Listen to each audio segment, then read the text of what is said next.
Hey there, it's Mackenzie, your host of Winning. We're looking for sponsors for the podcast. If you have a business that you would like to promote to thousands of people, send us an email at podcastwinning@gmail.com or send us a message on social media. I cannot wait to hear from you. Now on to the show.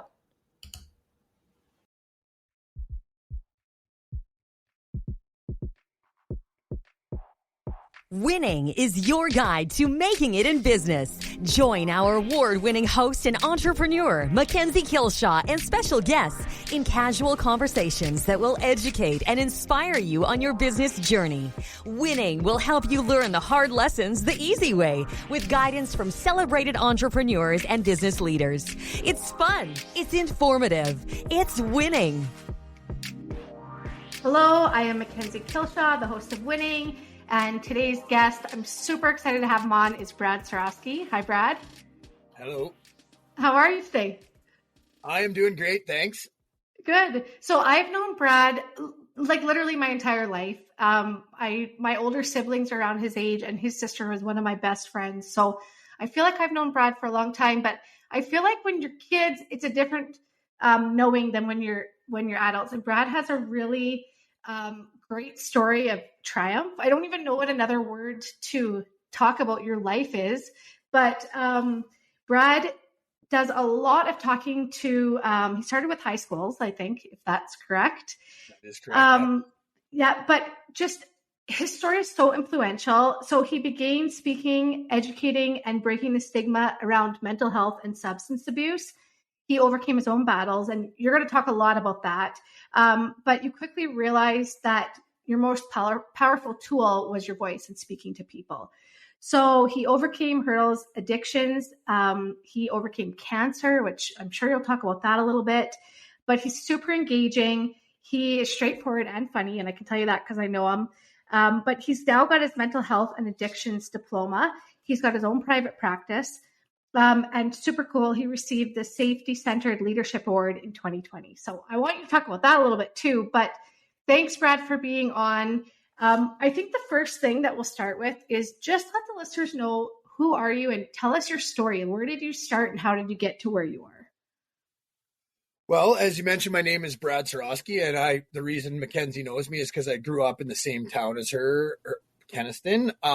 Her older brother graduated a year above me, and her older sister was a year below me in school. So yeah, there's a long history. She's good friends with my sister Jackie, as she mentioned, and we go back a long ways. I think our farms are actually only like 6 miles apart, really. Yeah, so neighbors. I grew up in Kenniston. Grew up on a farm, grew up in an area, we were the social hub of the community. There was, I was no stranger to socializing, to drinking, to stuff like that. Dealt with some mental health stuff when I was young.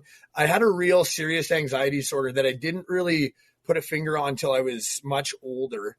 And didn't even recognize, because at that time we didn't even talk about mental health. So, major anxiety. Not a thing. Pardon me? It wasn't a thing. I mean, it was very much a thing, but no one talked about it. You were nervous. Right. You had a nervous stomach. That's what it was, right? But obviously not. Yeah, butterflies is what I was always told. You have lots of butterflies in your stomach. And exactly. And then I also a little bit with depression and kind of that whole I always wore a smile, right? Because if I wore a smile, then nobody asked any questions. Nobody knew what was going on. And I could just mask everything. And then at about the age of 13, I got drunk for the first time. And when I got drunk for the first time, it took away all that anxiety, all that kind of stuff, right? It gave me that self-confidence that I didn't necessarily have. And it really gave me some false perceived sense-worth, or a sense of self-worth. So can I just say one thing about, because people might be listening and saying you got drunk when you were 13, like that's young, but growing up in rural Saskatchewan, that was happening. A lot of kids, you reach that grade 7, 8-ish age, you were drinking and you were getting drunk. And if you don't think it's happening, it is, especially rural places where there's not much to do. You go over to a friend's house and you get into their parents' liquor cabinet, and that happens. So I just want to, sorry to interrupt you, but I just want to preface that is a very normal part of growing up in rural society. Yeah. And it definitely certainly was back then for sure. I know, Yeah. small town, that age, but as things progressed through high school, it started to cause problems for me in high school. I should have noticed some serious problems right out of high school because I got kicked out of my post-secondary school. I got kicked out of the first house I moved in. I received 2 impaired driving charges, went to my first rehab, went to jail, all that before I was 19. And I should have like really paid more attention to it then, but I didn't. Everybody around me was like kind of drinking. It wasn't uncommon. For it kind of, to be honest, was a small town lifestyle. Like you finished work, you went to the pub, you spent a lot of time, you had a beer in your hand almost all the time. So, anyways, that I should have kind of noticed some problems then. I moved to Saskatoon, got a job in the nightclub. And I mean, I've always been a hard worker. My dad raised lots of kids, again, from a small town, you're raised on the farm. You got a huge work ethic, right? So, you get up early, you go to work early, you go to school, you come home, you work till dark. That's your life, right? So I moved up. I had a big work ethic, got a job in the city, got a job in a nightclub, and I was paid to party, and I excelled at it. So, and I've always been a people's person. So right away, I went from just being a bartender into promotions management, into building events for the bar. And with those responsibilities came more anxiety again, right? And so then the drinking got heavier, the drug use got heavier. I started adding in pills. And then at 24, I was introduced to cocaine. And that drug really changed my life. Lots of problems right up into, like, I would go to work, drink all day and start to get drunk, use cocaine. And that cocaine balanced it out, right? It sobered me up. So then I could carry on. And this became like my days. Go to work, drink, do drugs till 5 a.m, sometimes sleep, sometimes not. And this happened for 7 years. Eventually I had a heart attack at 31 years of age, I had a heart attack from cocaine and alcohol use, as well as stress and anxiety, the doctor said, brought on by the use, but also because I had an anxiety disorder. So, which is crazy, like 31 and you have a heart attack. Like that is like, that is, it's mind boggling to think that. And that also, thank God, but you're here to talk about it, right? Because you would never have thought it when you were 18 and going out drinking, you'd never think, 10 years from now, I'm having a heart attack. Yeah. And then my doctor told me after the heart attack, like he said, if you don't quit using, you're going to die. So that scared me. So I did. I quit for a while, but I never changed anything in my life, Mackenzie. I never changed the fact that I had some childhood traumas. I never changed my environment. I was still working in the bar. I was still surrounded by it all the time. I never dealt with any of my past issues. I got physically more healthy, but I never got mentally and emotionally more healthy. So as soon as the doctor told me that I had a clean bill of health physically, I went back to using because I hadn't coped with all the problems I had growing up, all the things I'd went to. Tons of little traumas along the way in my life I realized led to a lot of me using drugs to mask and cover up problems, to not feel, basically. Yeah. Did you know, like at that point when you had the heart attack, did you know I have some things I got to deal with? Did you know and push them off? You did? I did. Yeah. I really knew that the drinking had become a problem, and the cocaine use just exacerbated it, right? Like it just made me be able to do that longer. And it really provided or promoted the health issues I was having, I guess, too. So I knew I had a problem, but then I went for 2 years without it. So, 2 years without it. And I'm like, well, I don't have a problem anymore. Yeah. I'm good. Yeah. So then I started using again. And things got really, really out of control. I talk a lot about the darkest year of my life, and that was 2011. I was in and out. I talked about it this morning on a video I did for my own social media platform. I was in and out of rehabs. My family really didn't want to have a lot to do with me anymore, which is crazy because I'm super, super close with my family. So, I had to take it a long ways for my family to be like, we got to back off right now. I was losing a job that was super important. Like the people were nice enough to put up with all my shit at that time. and I was having serious physical health problems. I was having seizures. The seizures, I broke all the teeth off in the back of my mouth. I bit halfway through my tongue, like from the withdrawal, from the alcohol, because I was drinking that much. And at that point in time, I looked around, and what was once a social thing, what was once a party, there was nobody there. I was just drinking myself to death in my apartment. Yeah. And the only saving grace that really came, like the proverbial straw, the 1,000th straw, I suppose, it was placed on my back that finally broke the camel's back, was my daughter. She saved my life. If it wasn't for her, I honestly don't think, and I don't know why. I don't know why, like, the family didn't do it. Why? But I think because I had some troubled issues with my father growing up, that I always wanted to be a good dad. I think that was just the final straw that broke my back. And I went to treatment. I went to a year-long recovery program, and I got help. And I mean, that's kind of what the addictions aspect looked like of my life. And then I got myself cleaned up. I went back to work for the company that supported me all through that. They were amazing. That, you know, if it wasn't for them, I wouldn't be alive. They told me if I go to treatment and I finish, I can come back and have my job. I worked with that company, and I have no problem saying who it is, as long as you're okay with me mentioning them. Oh, yeah, of course. No, I think that's great. It was Panther Industries in Davidson, and Clayton and Jack Schneider. They literally saved my life. Yeah. I had a part in it anyways. I mean, there was lots of people that played a part in it. And after that, I kind of went through. You had a reason, right? You had a reason. You had something at the end of that. And a year in treatment. Like, that is, I mean, lots of people go to treatment for 6 weeks, right? A year is, that's amazing. The average treatment program in Saskatchewan anyways is 28 days. So yeah, like, that's 1 month. So I went for 12. Yeah. And I learned a lot. And I mean, we can talk about that a little later on if you want to. And yeah, I'd love to. But then kind of from there, I came out in life. Like, a lot of people think as soon as you get sober, life gets better. Life is still life. There's still ups and downs. There's still hills and valleys. There's still crap you got to deal with, right?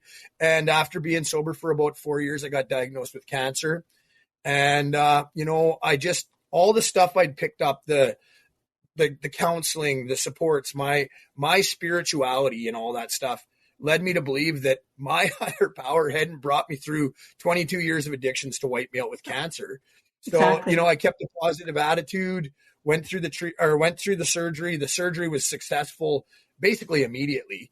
And ever since then, I've been cancer free. So truly, I'm blessed. I really am. Like, and I mean, I talk about, you know, spirituality and there being a purpose and a meaning in life. And I believe that I was put here for something, right? So, and it's to help people, I think. And that's where I wanted to go. So I signed up, went to school, took my mental health and addictions counseling course, and got a job in the health authority. And really, for the condensed version of my story, that's where I've been ever since. So, yeah. I mean, I can tell you the 2-hour version of that, but that's condensed. Yeah. Well, the thing too is when you got that cancer diagnosis, so many people would have just went right back. Like, my life is over, right back to the drugs and the drinking, and that's it. And that would have been the end, you know, and to think that you took the other way, like, that itself is so remarkable. But now you're helping people that were in the same situation that you're in.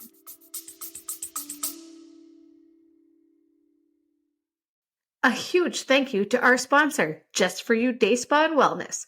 Just For You is Canada's premier day spa with 5 locations in Alberta and Saskatchewan. The award-winning luxury spa features Leah Reese cosmetics and iconic Betty jewelry that you can also purchase online. Visit www.justforyoudayspa.com to book your service or to purchase a gift card. Yeah. At that point, I was far enough into my recovery, I think, where I realized that the drugs and alcohol didn't really help anything. So, if they would have been in my life, and I say this all the time, if I would have been in active use when I got diagnosed with cancer, it could have killed me, because I don't think I would have ever went to the doctor to find out about it to begin with, because to be honest, I always felt like shit. Yeah, I was hungover every day. You know, like, so I probably would have missed it, and we wouldn't be having this conversation now. So, Yeah, exactly. No, and I believe, and whatever our listeners believe in for spirituality, whatever it is, there is something there, that you're right. There's a purpose, right? Like, why are we in this world? And when you just say to help people, why am I doing this podcast? This is it, right? Like, we're letting Exactly. people know that people go through this and they get through it. And what are some things that, people can do? Because especially, we talked about this a little bit before we started recording, but like I said to Brad, when you're a small business owner and an entrepreneur, you face a lot of stress, and a lot of it is kind of by yourself. And it's really easy to say, you know what, I'm just going to have a drink to take the edge off.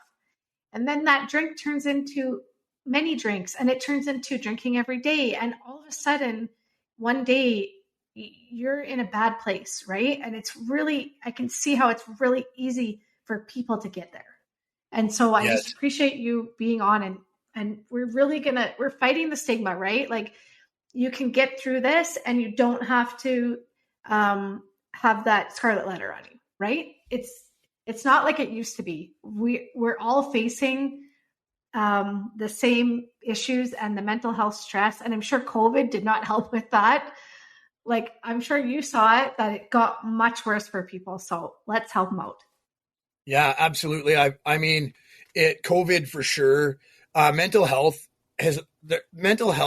in particular, mental illness has always been there, but it's spiked so much since COVID.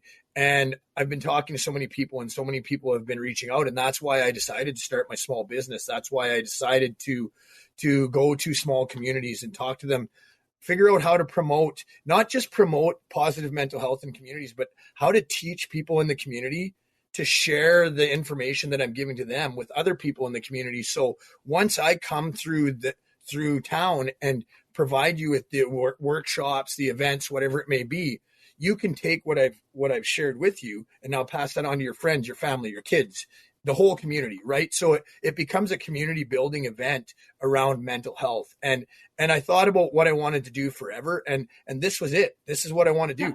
I love having the private practice end of my thing. I love my job with the health authority, but I really want to promote positive mental health and awareness around substance use disorders. I do both. We call it in health authority concurrent disorders, because mental health and substance use quite often walk hand in hand. But I want to promote wellness, awareness, and education around substance use disorders and mental wellness. Yeah. Well, and the more people talk about it, the more it's in the know, like everyone's in the know, and you have the education. Because if you can recognize it and say, I have a problem, or maybe my spouse has a problem, or my friend has a problem, whatever it is, if everyone talks about it, it's not that stigma, right? It's just like, Right. hey, if somebody had diabetes, we wouldn't be like, oh my God, they've got diabetes. It's the same thing, right? So Right. just because it's mental health or substance abuse, the more we talk about it, the more that it's just a thing, right? It's a thing that happens in our society, just like anything else. I get a chance to talk to people quite a bit, Mackenzie, touching on what you just said, like even with the diabetes piece, because I've suffered with substance use disorders, and I've also went through cancer. And I talk a lot in some of my presentations about the way I was treated when I was going through my addictions compared to how I was treated when I had cancer. Like, I mean, when I went through when I went through my substance use stuff, doctors would tell me that I brought it on myself. But when I went in for treatment for my cancer, everyone wrapped around me. Nobody asked me what I ate, like if I was a smoker. I think maybe they asked me about smoking, but nobody went and questioned my lifestyle and said, oh, you had too many McDonald's cheeseburgers. You brought this upon yourself. Nobody said that to me, right? And even in the community, often people didn't understand substance use or mental health. So they would almost avoid it. Like, let's stay away from him. He's got a problem. But when I was diagnosed with cancer, there's people that I didn't even know dropping off gift baskets on my front step. Yeah. So it's, that's just the stigmas around and the way things are looked. And we really have to break that. I agree. And it's so crazy to think that it's true, right? Because especially I know in a small community, and I don't know that it's much different in the city, but someone with a mental illness in your small community, when we were growing up, they were a weirdo.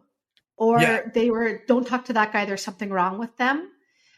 Or if it was substance abuse, they're drunk. They're an alcoholic, right? Where if someone got cancer, oh my God, so-and-so has cancer. That's so terrible. They've got a child. They're married. They've got whatever it is.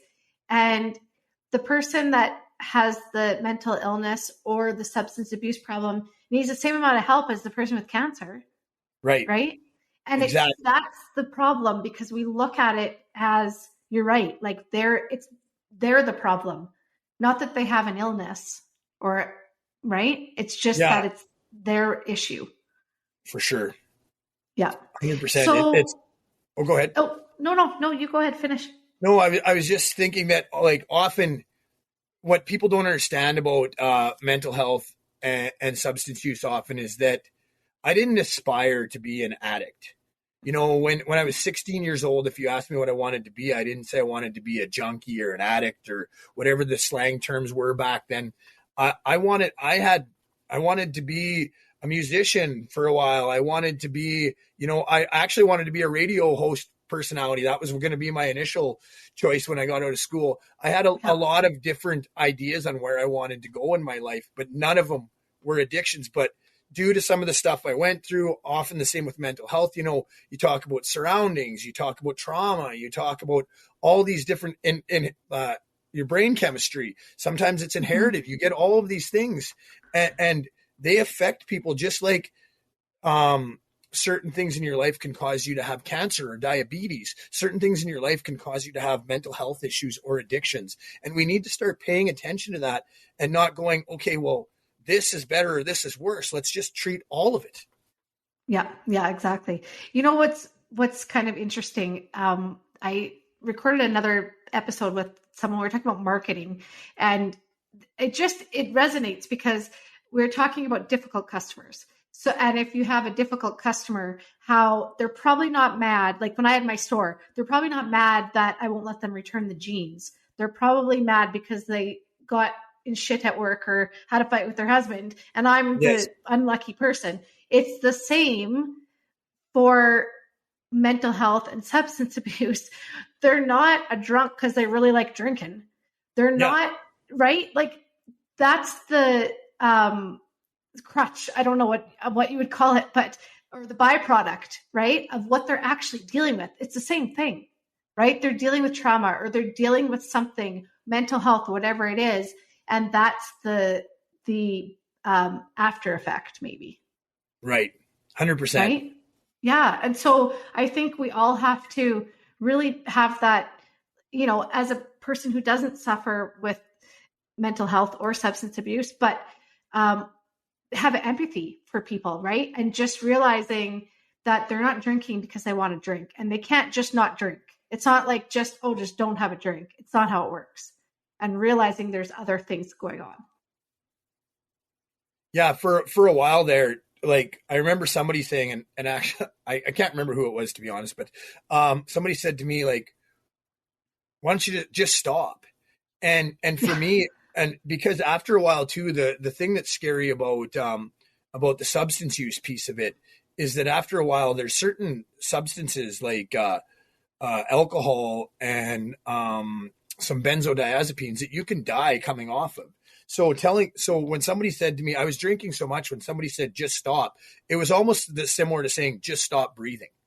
Because when I tried to quit drinking, I would get so physically ill that it would almost kill me.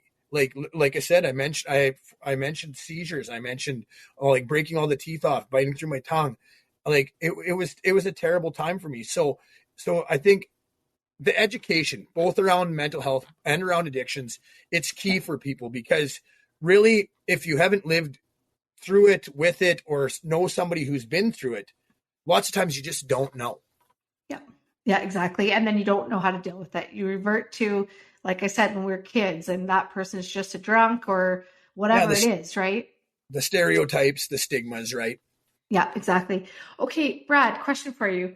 Yes. How can you, or I don't mean you, but a person, how can they recognize if they have a problem, or if they're, misusing or abusing substances? What are the signs that are like, okay, or maybe this is for someone not yourself, but you think, your spouse or a friend or someone has it, what are the signs that there's a problem? Well, I mean, first of all, I'll answer the recognizing it in self, like to recognize that yourself has a problem first. And I'd say this all the time because nobody struggling with substance use or mental health go through the exact same thing. So when I always use myself as a reference, but I think a lot of people can go, yeah, I get that. So for me, when I started to notice that I had a problem, it was when my priorities changed. It was when all the things that were important in my life, like my family, my daughter, my best friends, my work, my socializing, all the things that made Brad went away. And then the only thing that was a priority to me was the booze or the drug. And if I wasn't using it, I was constantly thinking about it. Yeah. And that's how I think to recognize in self. That's if you're going, okay, well, if you're at work this after, like say when you're listening to this podcast, for example, you're sitting there and all you can think about is, I can hardly wait to get home so I can have a drink. If your priorities lie primarily in the substance, then I think it's time to have a good hard look at yourself, especially if it's causing problems, which, I mean, if you're that prioritized with it, it probably and likely already is, right? And has been for some time. Yeah. Right? This is not starting today. So that's how I would recognize it in self. Now, watching for it in friends, family members, and employees, etc. Yeah. I mean, I think for the most part, when struggling with addiction, we kid ourselves a lot. We like to think that people don't notice when they do. I mean, for me, I drank vodka because I thought nobody could smell it on my breath. Well, if I drank 80 ounces of orange juice, I would have smelled like a freaking orange. You know, exactly. Like when you're drinking that much booze, people smell it no matter what. Like we kid ourselves. But I think for being friends, family, and employees, just watching for changes, watching for the person that to, like I said, all of a sudden their priorities don't become their family, their job, their friends, their important things in their life. And they do spend it all either, at the bar or not at home or in some other place. It's just paying attention. And for the most part, we recognize it in our loved ones and our friends and our coworkers and stuff like that. So, and then I think to maybe add a part B to that question for you, just offer to talk to them and most importantly, offer to listen is the thing. I was going to say, what's next? Yeah. Because what's going on? What do you do? Like, what do you do? Right. Yeah. I mean, it's for the most part with mental health and addictions, people just need to be heard. I just wanted to somebody to say to me, what's really going on, Brad? Like why are you doing this? Why do you think you're doing it? Why is this more important than your family, than your daughter, than what and ask and then listen, because once people started listening to me, then I realized, wow, these people care. And then I also found out I'm not alone. Like there's so many things, right? And then there's also the part where sometimes being a friend or family member, you just got to call the person too on their bullshit. So, and that happened to me a few times too. There's just so many angles. I mean, I could really talk about this stuff for hours because there's so many things. Well, at the end of the episode, we're going to give your website and how to follow you, because I know that there are going to be people that want more information or want to talk to you. And that's really why we do this, right? Because we're all facing this in one way or another. If it's not yourself, it's someone you know, or it's someone you care about, someone you work with. And if we can all help one person, just think about all the people we can help, right? Like it's something that we can easily do. And I know even with a lot of benefits and stuff with people's work, counseling, coming to talk to somebody like you, it's covered, right? So it's not even like they're like, I have to pay to get help and whatever. A lot of places you can get help and your benefits will cover it, which I think is really great. Yeah, absolutely. Yeah. Okay. And when we're talking about mental health, and stress. Maybe I know like a lot of people, maybe they're like, I don't really have I don't have anxiety or I don't have depression, but I deal with stress. What are some ways, because it's easy to have a drink, right? Or it's easy to say like, I'm just going to have a hoot or whatever. What are some ways that people can deal with this without substances? I'm so much into practicing like a holistic sense of self-care. And I think often self-care gets mixed in with like a glass of wine, Brene Brown book, and a bubble bath, right? Yeah. I'm not I'm not talking about that form of self-care. I'm talking about when you check in physically, mentally, spiritually, and emotionally, and then find things that work for you. For me, I could not be sober until I figured out what made me happy. So I have to, like, physically, I love to go to the gym. It's an outlet for me with my job. I have a lot of stress. I have a lot of mental health related stuff with my job. So, that was important to me. It was important to, figure out what worked for me, what I could do to replace the time that I was spending in use. And I love to read. I love to listen to music. I love to play sports. I had one daughter. I now have two more stepdaughters. I love to go to their sports. I love to spend time. So it was about figuring out for me what I could do physically, mentally, spiritually, and emotionally in place of using a substance. And then when I started to take care of myself holistically like that, the stress went away. So if I do a check-in with myself, if I'm stressed out, usually, I'll check in with myself and I'll be like, what's missing here? What's causing it? Often I haven't slept well. I haven't ate well. I'm not exercising anymore. Right. Yep. So I can figure out right there 3 things that I've cut out that are important to me so I don't get stressed. So when I add those back in emotionally, what's causing my stress? I had a big fight with my wife. I need to, we need to take care of that. That's causing stress. Mentally, I've got 8 million tasks on the go at once. Yeah. I need to figure out, so maybe that comes, then you maybe set yourself a goal. Maybe you do some, put things in chronological order and figure out how to knock down a list of things you need to get taken care of, right? Spiritually, what's missing? Man, I don't listen to music. I don't give myself any time at home. I don't give myself the bubble baths and even the glass of wine. You know what? I'm not saying don't drink. My buddy says everything in moderation, including moderation. And I love it. I love that saying. I'm saying, if you're going home and you're drinking the bottle of wine for self-care because of stress, you're not handling your stress in the best way possible. Yeah. You know what?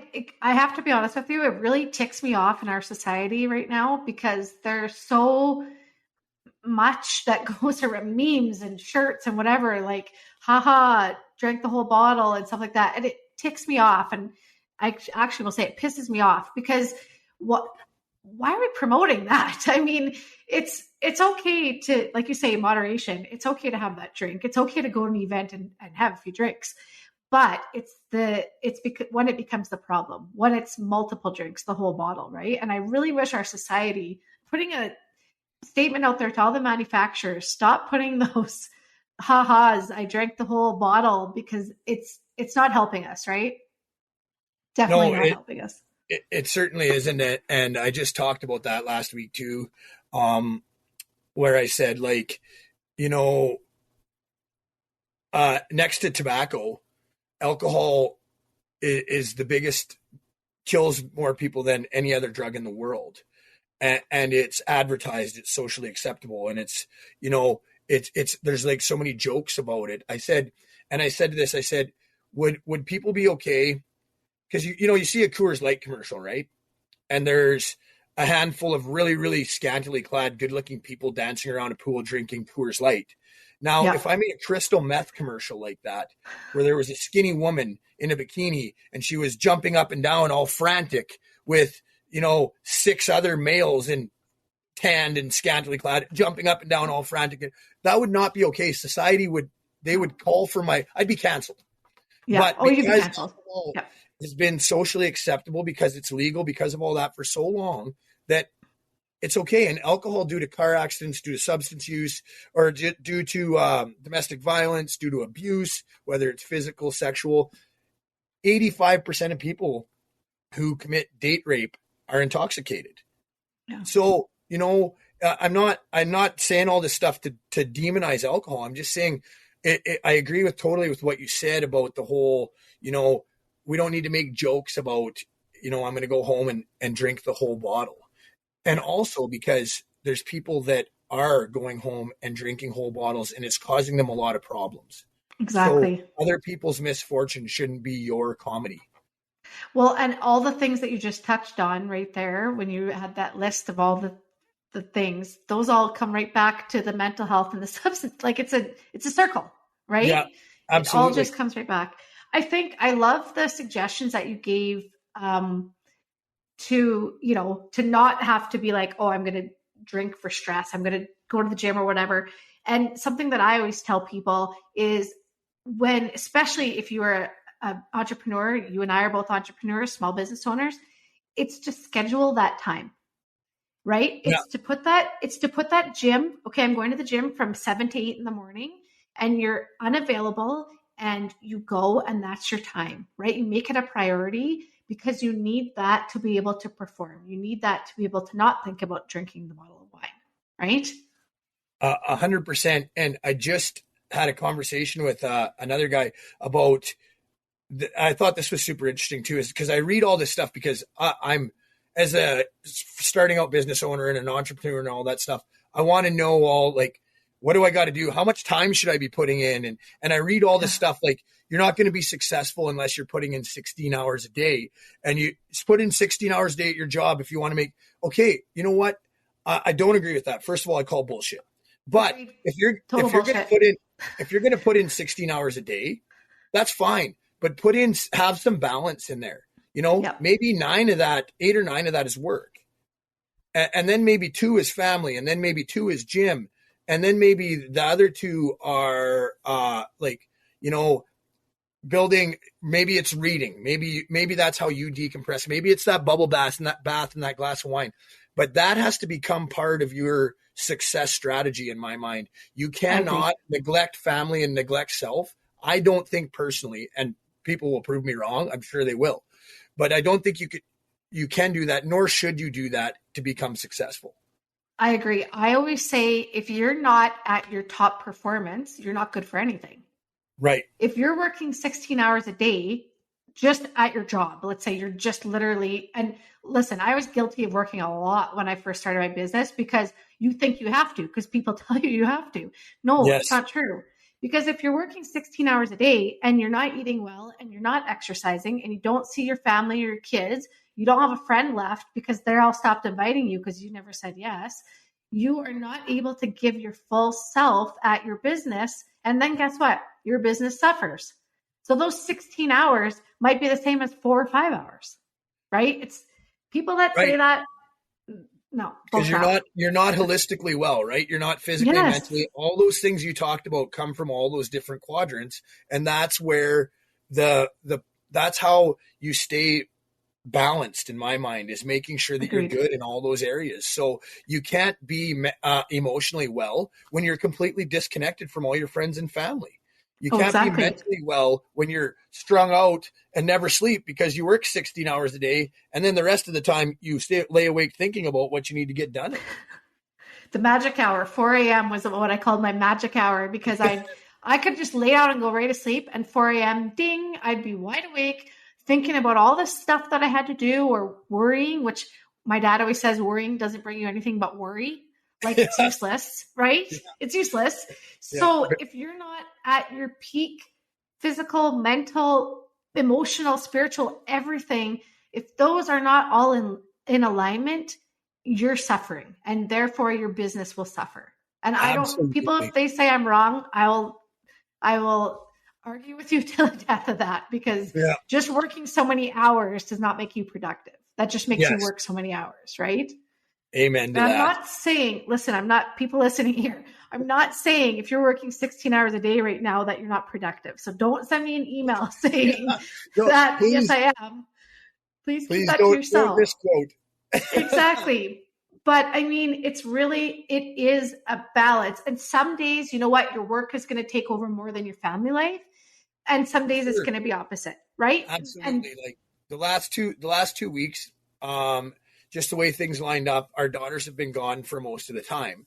So I've used those hours more productively. And I think that's the thing is, and knowing yourself, like, it's like you said, Mackenzie, you just now, you said, like, don't come back at me because I'm saying don't work 16 hours. If you need to work 16 hours, when I opened my business in Davidson, I worked 20 hours some days leading up to it. You just have to remember, you just can't do it forever. Like, that's people right. I'm reading these things where it's like, if you're not willing to put in 16 hours a day for the first 2 years of your business, don't even start. And I'm like, wow, then I quit. Like, Yeah. Yeah. I think I shared this on another episode, but I worked the first year of my business, I worked every day. And I was in my store almost every day. If I wasn't in my store, I was working on my store, right? Because I was just starting out. I was trying to, let people know who I was and going to network things and doing the marketing and all that stuff. And my second year of business, I took one day off. Well, woohoo, one day. Not sufficient, right? I one night got up in the middle of the night, wasn't feeling well, went to the bathroom, passed out. And I lived by myself and I woke up. I had no idea how long I was on the floor. I didn't know where I was. It was so terrifying because I had literally, I was so scared.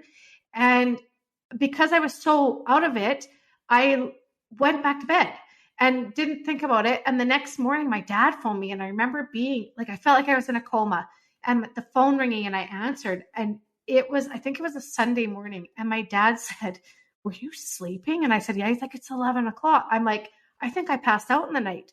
My dad took me to the hospital because then you're scared, right? And my mom dropped dead of an aortic dissection. So that's how you think, like, is there something wrong with my heart? What's wrong with me? They diagnosed me with exhaustion.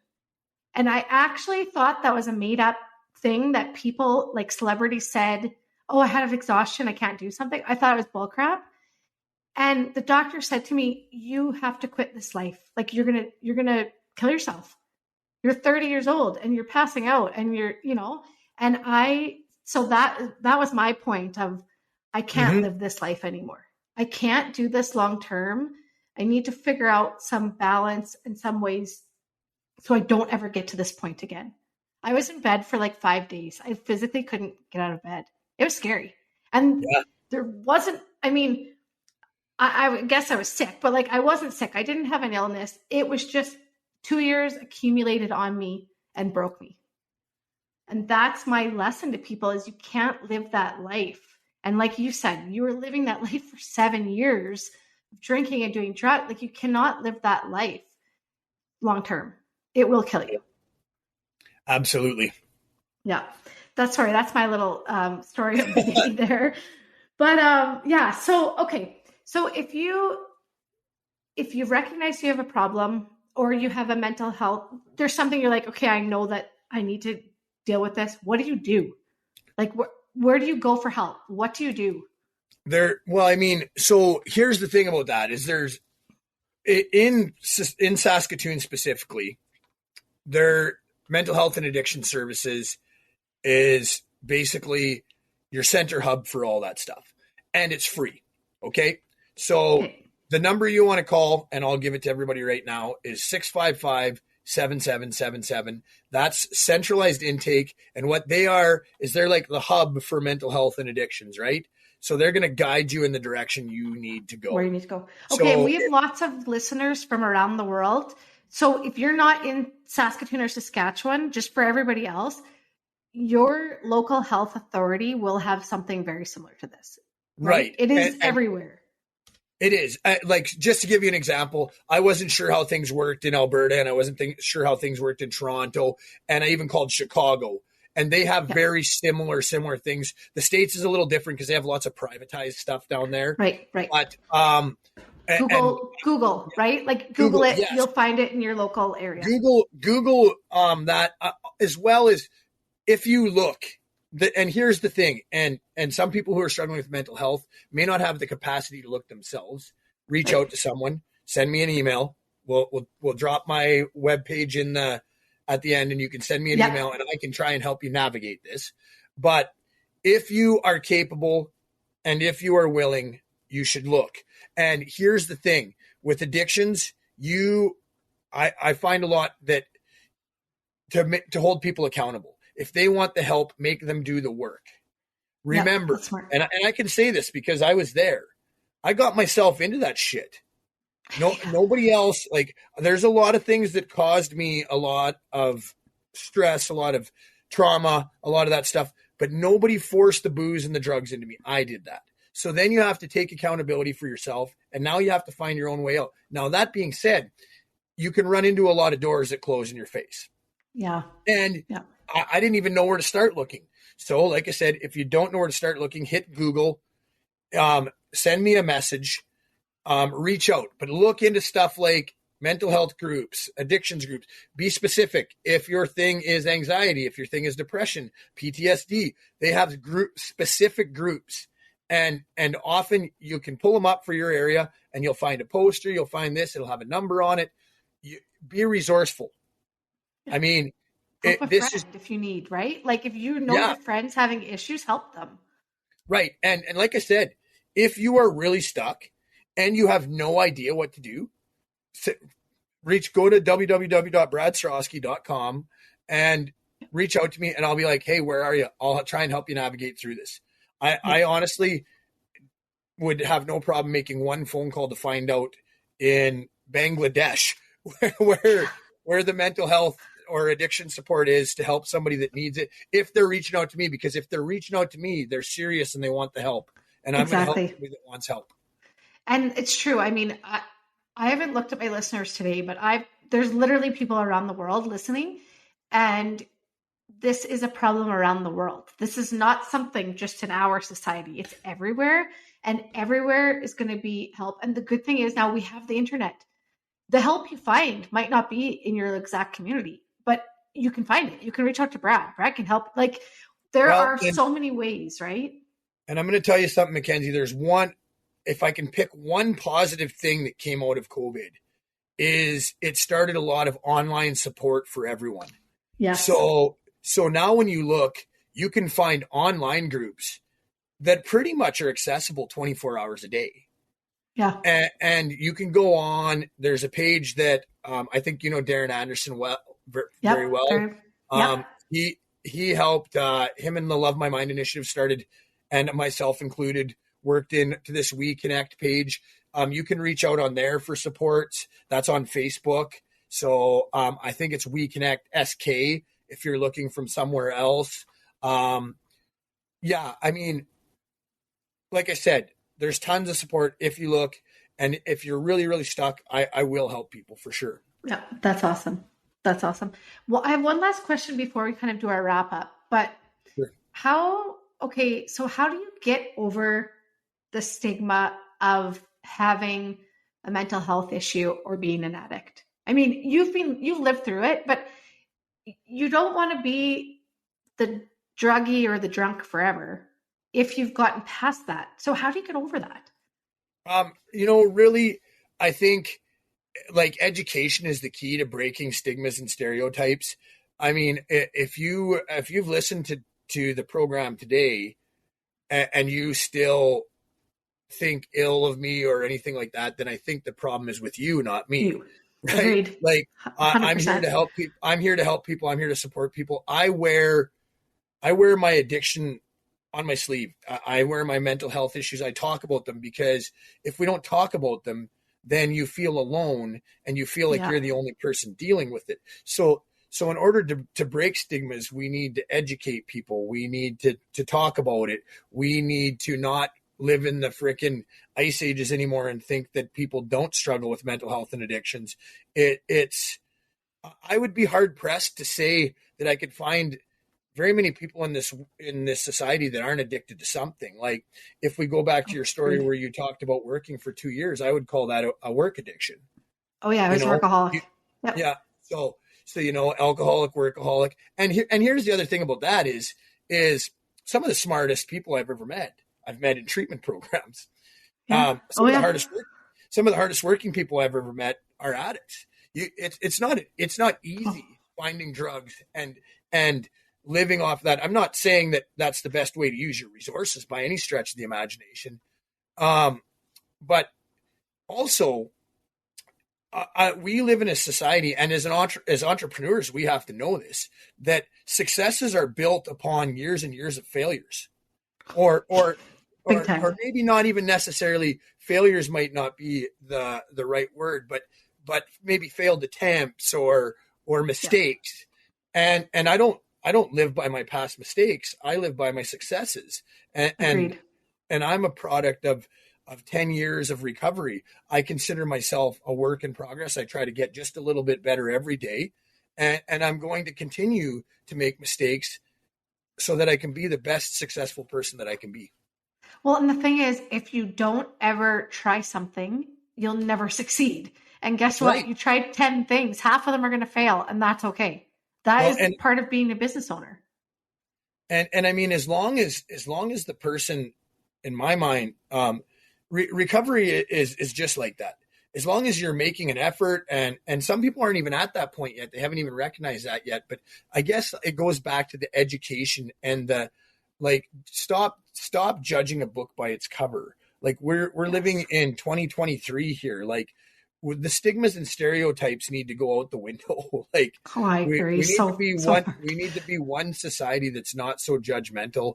And we need to go back to, instead of to having an open mind and being a critical thinker, instead of thinking that our ways are right and other ways are wrong all the time. Like, so. Well, glass houses, right? Throwing stones. Right, Guess exactly. what? We all live in a glass house these days. So the more we talk about it, I talk a lot about success and failure, and we laugh because it's like nobody puts on their Instagram, oh, I failed today. I tried this and it didn't work.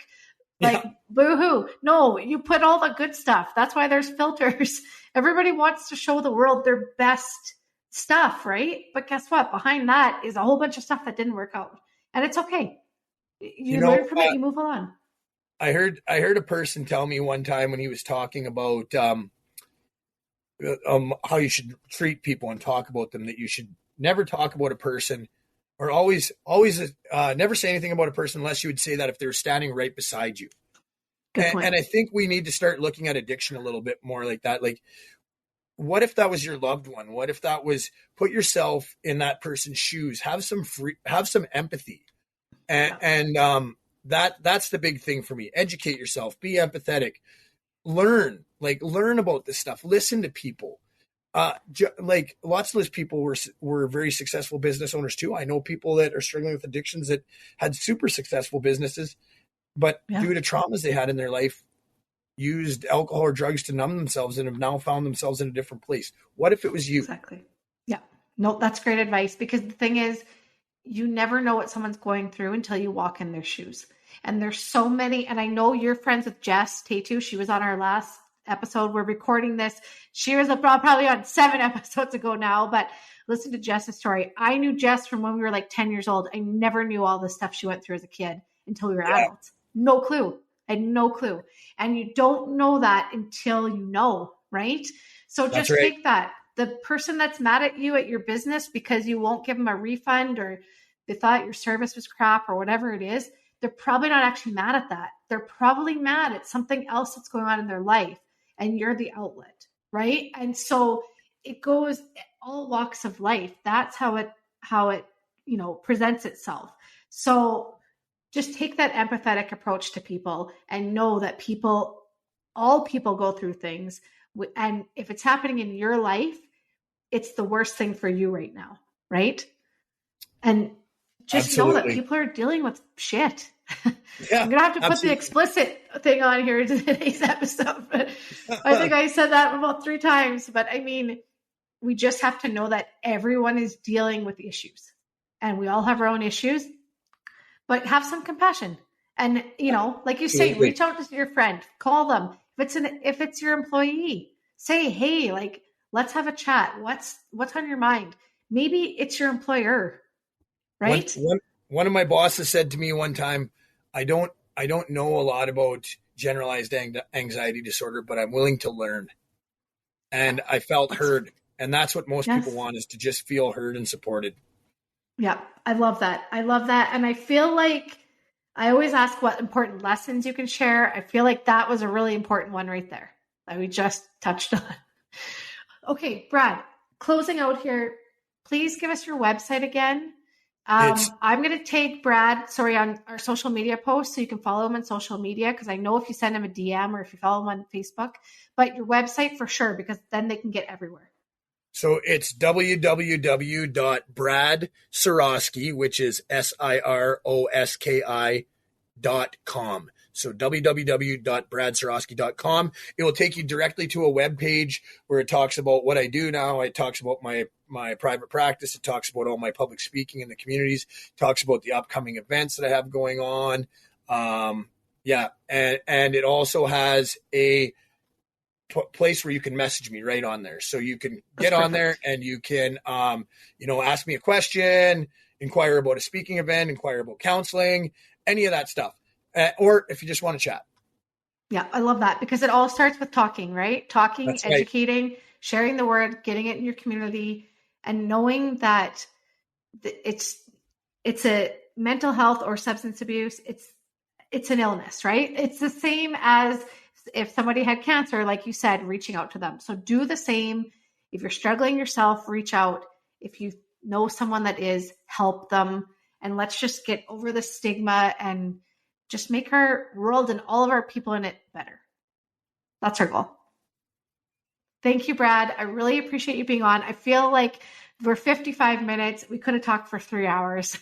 So follow Absolutely. Brad. Yeah, follow Brad on social media. He does videos all the time. And let's just make this, get rid of the stigma and get through this all together. So thanks for listening, everybody, and we will see you on the next episode. Thanks for listening to Winning. Be sure to subscribe to get all of our new episodes. If you enjoyed this episode and you'd like to help support the podcast, please share it with others. Post about it on social media and leave a rating and review wherever you listen to Winning. To catch all of the latest from us, you can follow Winning Podcast on Instagram at winning_podcast, Facebook at Winning Podcast, and on Twitter at Winning Pod. Winning was created and is produced by me, Mackenzie Kilshaw. Music created by Summer Furby. Editing by Seth Armstrong. Special thanks to Shauna Foster for voicing our opening. And of course, a huge thank you to this episode's guest. Thanks again for listening, and I'll see you on the next episode.